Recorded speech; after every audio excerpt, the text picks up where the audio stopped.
গোস্ত খেয়ে আমার ভালো লাগে না, খালি গোস্ত খেলে গোস্ত এই গোস্ত খেয়ে আমার আমার দাঁত দাঁত ব্যায়াম থাকে, তারা খালি গোস্ত খেলে গোস্ত। এ ভাই, এদিকে আসেন, শোনেন, এদিকে আসেন। এই ঈদের দিন আপনি ভুল পারতে পারতে মন খারাপ করে পড়ে যান, কি হচ্ছে আপনার? ভাই আজকে ঈদের দিন, সেই জন্য তো আমি কান্না করতেছি আজকে। আপনি কি পাগল ছাগল হয়ে গেছেন? এই ঈদের দিন কেউ মন খারাপ করে থাকে আর কান্দে।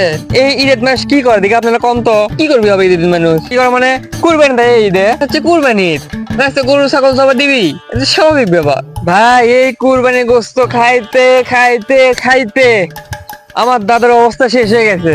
ভাই সবই বুঝলাম, কিন্তু কুরবানির গোস্তের সাথে দাদার কি সম্পর্ক? আর এই দুঃখের কথা কি কম, সকালে গরুর গোস্ত, দুপুরে গরুর গোস্ত, আবার রাতে যাবো রাতে গরুর গোস্ত খাওয়া যাবে, খাতে দাঁত এমন ঢুকে যায়, সেই খিল করি, সেই ক্ষেত্রে আবার দাঁতের মধ্যে রক্ত বাড়ায়, সেই কি বেদনা। আবার কি আছে, আজকে দুপুরে কি করছে, গরুর একটা মোটা হাড় নিছি, সেই হাড়ি দিয়ে আবার ধরছি ম্যান্ডার দিয়ে, আই রে ভাই কোয়েন না, দাঁত গেছে ভাঙ্গে, ঠিক মতো কথা ধরবে, লাইট সে না লাইটছে। এত কষ্ট করে আছে গরু গোস্ত খাওয়ালে, জানেন? খাতে যখন আপনার এতই সমস্যা, এতই দাঁত লাগে, তাহলে সে গোস্ত খাবার দাম কে? গোস্ত না খাইতে হয় আপনার। ভাই এটা তো আপনি বুঝলেন না, কুরবানি বছর কয়বার আছে? একবার।